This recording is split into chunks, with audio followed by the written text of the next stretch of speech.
This Farbrengen Rebbe gave on the first year of his leadership, Tafshin Yud Aleph, 1951, and the Parsha Shemini that year, as it is this year, was also Parshas Parah. We have the extra Torah reading, which talks about the mitzvah, the red heifer. So the reason we read this at this time of the year is because since we're preparing for Passover, so in order to be pure, to bring the Paschal lamb, you had to first go through a purification process if you had been in contact with a dead body or something else. So therefore, we read this Torah portion at this time of the year, preparation for the Paschal lamb.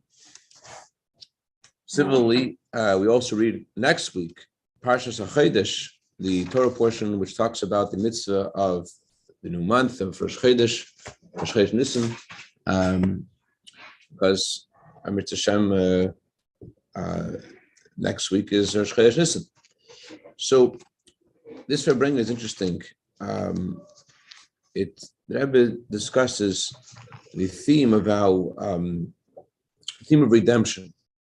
How the 2 weeks before, there are 4 Torah portions that we add throughout the year, 4 special weeks where we add an extra Torah portion. There's when we add the mitzvah of remembering Amalek, you add the very good, thank you, the half shekel, and there's 2 before Purim, 2 after Purim. And Rebbe says that the 2 before Purim are connected to a limited redemption. Purim wasn't a complete redemption because even after the redemption of Purim, we were still servants of Achashverosh. Achashverosh was still the king, so it wasn't a complete redemption. Versus the redemption of Passover, that was a complete redemption, and it's analogous to the future redemption of Mashiach, which will be a complete and total redemption. So the 2 Torah portions, which are pre-Purim, are sort of limited in their joy, versus the 2 Torah portions which are after Purim are connected to the complete redemption. Therefore, there's an infinite joy there. So, the question is, why is there infinite joy now if this hasn't happened yet? So to explain this, the Rebbe brings a verse which says, "A heart knows the bitterness of his soul, and in the heart's joy, no stranger can be part of the heart's joy." No, just like your heart knows your own pain, so too your heart knows your own joy. You can't. It's something personal and unique to you, your pain and joy, and so just like this is true on a personal level, so too Rebbe speaks about how on a Jewish people as a whole, the heart of the Jewish people are the tzaddikim, or Rebbeim, and they already sense the geula. They already sense the redemption through Mashiach. And because there's joy by the heart of the Jewish people, therefore there could be joy by the rest of the Jewish people as well. And we have to be in that mode of joy. This is the time of joy. We have to be in the mode of joy. We have to be there. That's the general theme of this sikha. But it's a lot deeper than that. That's just an intro. Let's go. Go ahead. The question? Okay. Chaim Vrach.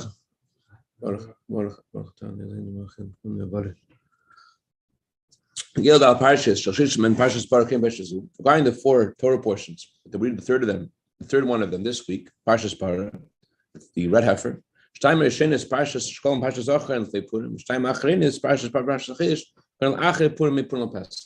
The first 2, Shkolim and Zachar, read before Purim, and the last 2, the red heifer and the mitzvah, the new month, is read after Purim, between Purim and Pesach. Sitting in Gemara, we are at time the Kriyas and Megillah, Ba'ada, Samach Nisim, Mishum, Mitzvah, Gula, Adif, Purim and Pesach, Ben Gula, Gula's Purim, Shalayis, Gula Shema, Gemara, we are at time, She'inim, Hal, Purim, Mishum, Shachad, Achashverosh. The Gemara explains the reason why we read the Megillah and we celebrate Purim in the second Adar, not the first Adar. In a year when we have 2 Adars, we have a choice when to celebrate Purim. So why do we celebrate Purim in the second Adar, not the first? So Gemara says we connect one redemption with another redemption. We connect the redemption of Purim, which was not a complete redemption. And that's the reason we don't say Hallel on Purim, because it wasn't a complete redemption, because we were still servants of Achashverosh. So we celebrate Purim specifically in the Adar, which is next to the month of Nisan, because we want to connect one redemption with another. We connect the redemption of Purim with the redemption of Pesach, which was a complete redemption. If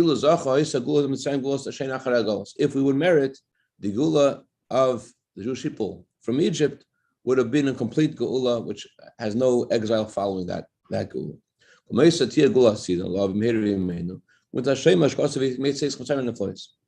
And so too, the redemption through Mashiach will also be a complete redemption. As the Torah says, just like the days you left Egypt, so too Hashem says, I will show you wonders again when Mashiach will come.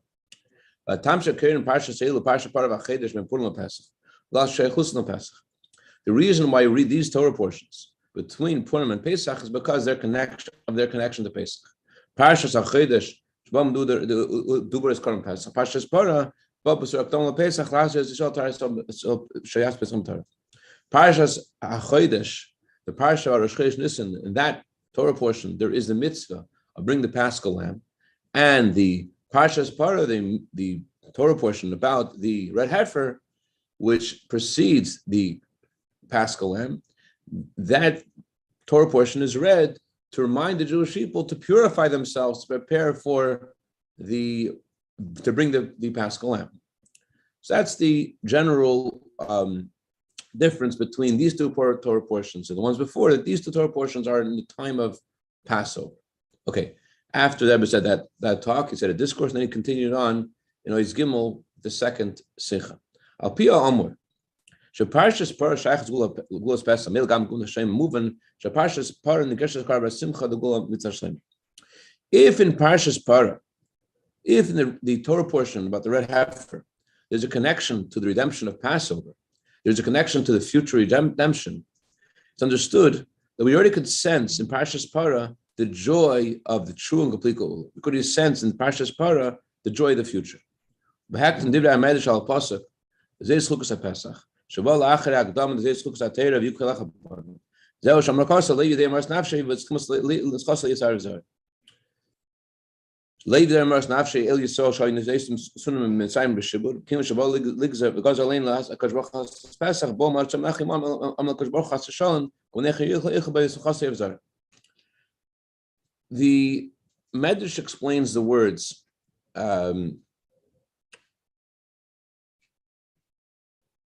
This is the law of the Paschal lamb. And Medrash says only the Jewish people could celebrate Passover because they were the ones who were imprisoned, they were the ones who were enslaved. So when the Egyptians wanted to join them to have the Paschal lamb, God said, no, chas v'shalom, you can't have the Paschal lamb. A heart knows the bitterness of the soul, and when the heart rejoices, no one can join. So, since the Jewish people were the ones who were enslaved, they're the ones who could rejoice. You who enslaved them, and you weren't part of the slavery, you obviously can't rejoice. So therefore, the only ones who could have the Paschal lamb were the Jews, not the Egyptians. Yeah. So, what is the Medrash? What's unique about the Medrash is teaching us? What's unique about what the Medrash is telling us? It seems like very obvious. And why would you think the Egyptians could celebrate? What the Medrash is telling us is something unique. It's not telling us something obvious. It's telling us something unique. What is it telling us? Something novel. The Medrash emphasizes that the heart feels first the pain. Before the brain knows, understands anything, the heart already senses it first. We see clearly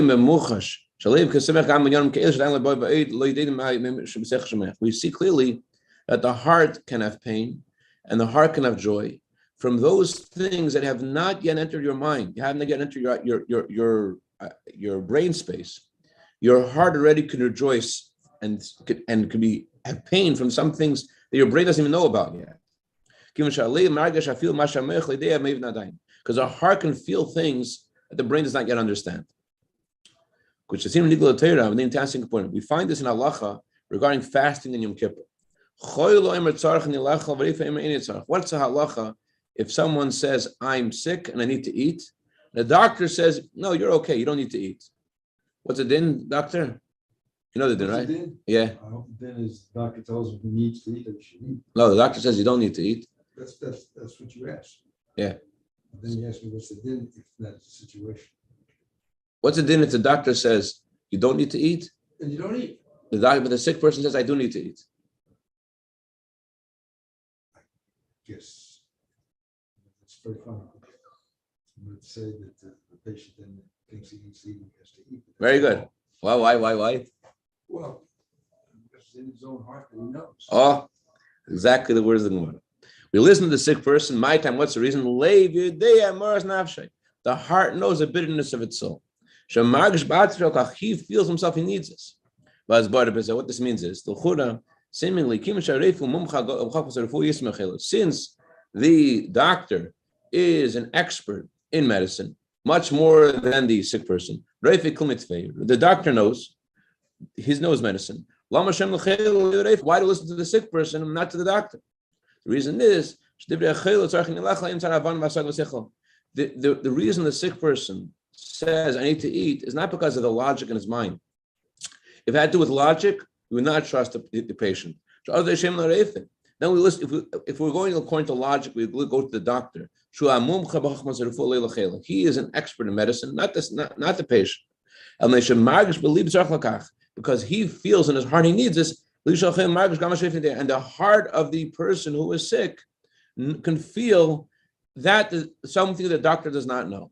And therefore we trust the patient more than the doctor because the patient feels things that are not logical. The doctor cannot know. Interesting. I was in a situation, although this is different, the person didn't want to take, they were about to die. Did I say bracha, by the way? I said a bracha, right? Yes. They were about to die. They were saying, before they went to die, they were saying, okay, I know I have a couple weeks. I don't want to be in any pain. Everybody was saying, okay, we're going to make sure you're not in any pain. Then they started to die. And as they were dying, getting really sick, they said, I don't want any pain meds. And then there was a big argument in the family. This person's not in their right mind. Clearly they're sick. We don't want them to suffer. We're going to lie to them and hide pain meds and get them to take pain meds so they can be out of it, not be in pain. The other side of the family is saying, no, they don't want it. So what would you do? Because that has to do with eating. But if they're not eating, are they eating or are they not eating? Which side? Wow, that's a tough one. What happened?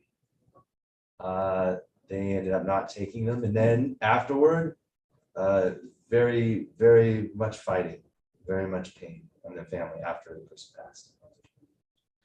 Wow. So why is it that the heart feels what the brain does not know? I wonder, by the way, if this is a reason why the Rebbe says to ask a doctor as a friend. I wonder if that's a reason. I mean, there could be many reasons, but maybe one of the reasons why the Rebbe always says to ask a doctor as a friend. Not always. Sometimes the Rebbe says to ask an expert doctor. Sometimes the Rebbe says to ask a doctor as a friend. So I'm wondering if the friendship allows the doctor to feel the guy more and to feel how he feels, maybe. Or maybe because he's a friend, he's really willing to make more risks and say things which he may get in trouble for. I don't know. Anyways, but it's clear that the heart can know things the brain cannot know. We see this ourselves. We see in our life different things that happen. Like you just sense them. Like just this past Shabbos, this guy was saying a lot of things about someone else. Like, and I just asked him, "Do you have Ruach HaKodesh? Like, how did you know all these things about this person? Like, how did you know those things?" And the guy's like, "I'm Ruach HaKodesh. I just felt, and that's exactly what it is. What they were saying over here. The heart can feel things the brain cannot. Like logically, he had no reason to suspect that this guy had issue A and issue B. He did not have divine inspiration, but his heart felt this guy's pain. He felt what this guy was going on with this guy. Okay, and the reason why the heart feels what the brain does not know, because the heart is connected with the essence of the soul.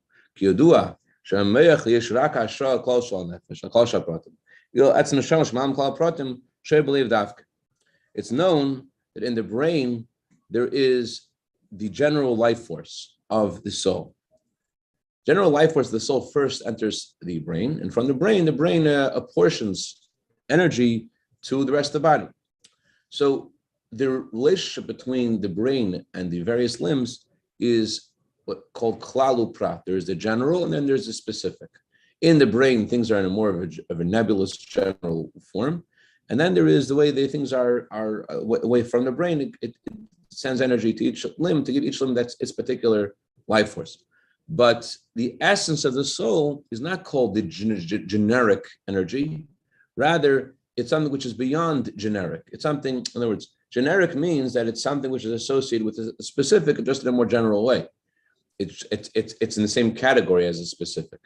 But in the essence of the soul, which is beyond, the essence of the soul is the life of the soul itself. It's not about it's not about something which is about to enter the body. It's just the essence of the soul itself. So the essence of the soul itself rests in the heart specifically. I know in Tanya it says that the Yitzhahara rests in the heart, but here we're talking about, I think, the innermost part of the heart. So the essence of the soul is connected with the heart. The brain has a general life force, but not beyond the general life force. The essence of life, the essence of the soul, that's in the heart. That's the meaning of this verse. In the joy of the heart, no stranger can enter, no stranger can intermingle. In the joy of the heart, which is connected, the essence of the soul, no one can mix in. Not even the mind. Even the mind is considered a stranger compared to the essence of the soul, which is in the heart. Even the mind is considered a stranger. You're saying the mind's a stranger. You follow that? That the mind cannot feel what's going on, and the heart can. So in the heart's joy, the brain is considered a stranger. So when the verse says, in his heart, in the heart's joy, a stranger cannot enter. Who is that stranger? Believe it or not, the stranger is the mind, even though the heart is the engine of the mind, the heart directs the mind, but let's go to the heart for a second. The heart feels things that the mind cannot. And so since the heart can feel things the brain cannot, just like ourselves, we know we can have happiness about things that we don't know yet about. Because the heart feels things that the brain does not know. So too is it true regarding the simcha of the geula. Even before the brain knows that the Mashiach is coming, the heart already could rejoice with the geula. Even before your brain can assimilate and process that this is actually the time of Mashiach, your heart can already feel it. The Baba Sali once said, in heaven, there's already a great joy. There already is dancing in heaven because they feel what's going on. So just like this is true in heaven, so too is this true in ourselves. That Rebbe was speaking many years ago. I was speaking before his announcement that the Mashiach is already here. We have to open our eyes, and the Geula is already here spiritually. We just need it to happen physically, and we have to open our eyes, and we'll see it. But yeah. Oh. That also said, just to qualify, they also said that we don't have yet even the beginning of the Geula, not even the beginning of the Geula. And Rebbe was very clear about the state of Israel not being the beginning of redemption, as opposed to other religious Zionists who said that the state of Israel is the beginning of redemption. It's very clear. It's not called the beginning of the redemption. But regarding the spiritual revelation of Hashem of the future to come to Mashiach, regarding not just the spiritual, but or the signs of the redemption and the taste of the future, we see that. Whereas halachically, nothing is started yet. But we already see many, many signs of the future. So much so that all we need to do is open our eyes and we'll see that Mashiach is here already. Because it's so obvious. Only need is Hashem to open our eyes. Another occasion I've said only need is we should open our eyes. So it's so obvious. It's so obvious Mashiach is here. We're by the table, there was said. We already have the Lev Yasim. We already have the Sher Haver. We already have we're already ready. This is what's happening. Okay, but prior to that announcement, in this Farbrengen, in 1951, that was speaking about how there is a joy of the heart. I mean, think about yourselves, different events in your life. Like some people, when they meet their soulmate, even before they go out for many dates, they already know this is the one. There's already a joy there. There's already a happiness when they meet the right one. Dr. Bress was looking at me like, what about, you know what happens later? What's that? I go, Chaim V'Bracha. Let's strike that from the record. He did not say that. He did not say that. On the contrary. If the heart isn't there, the brain isn't committed to act. Oh, right. So there's a joy already in the heart before things come in the mind. So too, the Rebbe says, even before our mind can process the Mashiach is coming, our heart can feel it. You say Mazu, there has to be the joy of the coming Mashiach, and the joy itself will cause Mashiach to come. The joy that we have, and Mashiach is about to come, that itself will bring the revelation of the Geula. The fact that we're happy Mashiach is coming, that itself will cause Mashiach to come. As I said in another occasion, that we've tried every single means to try to bring Mashiach except joy. I never said that everyone's getting an analogy of a child that he asks his father for a candy. His father doesn't want to give him a candy. A true story. So this child, so the bracha on the candy. So his father no choice but to give him the candy. A similar way, they say when a Jew is joyful that Mashiach is about to come, he's happy, he knows Mashiach is going to come. That already triggers, that already brings down this joy. More specifically, this idea of the rejoicing in the heart. Who is the heart of the Jewish people? Tzaddikim, our Rebbeim are called the heart of the Jewish people.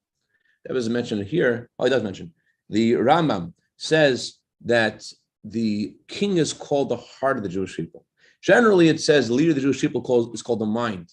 We also find in the Rambam says the reason why a king is not allowed to marry too many wives is not in order that his heart should not be swayed. Why is it important how the king's heart feels? Says the Rambam because the king is the heart of the Jewish people. So since our Rebbeim are called the heart of the Jewish people, and in the heart, as you said before, the essence of the soul rests, so too by the Jewish people, the Rebbeim, our Rebbes, they're the essence of the Jewish people. And since they're the essence of the Jewish people, that's why they're called the heart of the Jewish people. The heart is where the essence rests. So since the Rebbe is the essence of the Jewish people, therefore he is called the heart of the Jewish people. And because they are the heart of the Jewish people, they feel already the joy of the Geula. And through them, the joy of the Geula reaches the heart of every Jew. I was thinking about this yesterday. I was reading this letter of the Rebbe. He wrote that during the time of the story of Purim, Mordechai gathered Jewish children together famously, and he taught them Torah. But he taught them specifically the parts of the Torah which were not relevant yet. He taught them specifically the parts of the Torah which would only be relevant after the Beis Hamikdash would be built. Rebbe said that the salvation came through teaching them Torah and through planting in their hearts the conviction, the hope, the absolute trust in Geula, in redemption. So here Rebbe says the same thing, that through that the Rebbeim they already feel the future. By Pelishah Tzadikim, they have this expression, and I feel bad saying it even, but I just to give a full picture. They say that Pelishah Tzadikim, my Weinberg Shalom used to say that Pelishah Tzadikim say that a tzaddik is like a hyper chicken. A hyper chicken who starts crowing even before it's daybreak. You're like, woo, it's daybreak. I was like, what are you talking about? Oh, he's up 2 hours before everybody. Oh, daybreak is coming, I'm telling you. These are real things. Those are roosters. Yeah. Roosters, sorry. There's roosters that start early. So since the heart can feel what the mind cannot, so that's like Mordechai. Mordechai felt the redemption. He brought this to the children. So too from the Rebbeim, the Rebbeim already feel the simcha of the Geula. And from the simcha of the Rebbeim, this reaches the heart of every Jew. And why students I feel bad saying this is because where do you way past that? Where do you the time when Rebbe says that should be obvious to each of us that this is the time of Mashiach? This should be something that we should know on our fingertips. So it's not just that the Rebbe knows this about something which is going far off in the future. It says we're already by the afternoon. It's already in the afternoon. The chickens haven't woken up yet. Okay, so practically what this means is we have to bring ourselves to joy. Regarding the joy of the brain, so then you have to you can convince your mind to be joyful. Regarding the joy which is above the mind, the joy of the heart, everyone has to decide they're going to be joyous. There's a joy that which you could process intellectually, and there's just a signing I'm going to celebrate. And this is a mitzvah that is a common by each person. Every person that has to bring themselves to joy individually. In other words, it's not like I can put on tefillin for you. You have mitzvah yourself to put on tefillin. So you can't fulfill your obligation with another person's joy. So rather, every single person has to make an effort to be the simcha. And that we concluded the sikha by saying to l'chaim, the sing of freilich and digam. L'chaim, l'chaim, v'rach. Okay, so in short, what do we do today? In short, what we learned today is that the heart can feel, but the mind cannot, and therefore the Rebbeim already could. Since they're called the heart of the Jewish people, they already could feel the celebration of the Geula. They could feel the coming of Mashiach before anyone else can, and they already have that simcha. And from their simcha, this draws simcha into every single one of us, and therefore we have to also participate in the simcha and bring ourselves to have that simcha. Because that's it's a mitzvah which everyone has to do, especially at this time of the year. We're reading the Torah portion about the redemption of Para, which precedes the redemption of Pesach and the Gulmit Hashem. Any questions or comments? All right.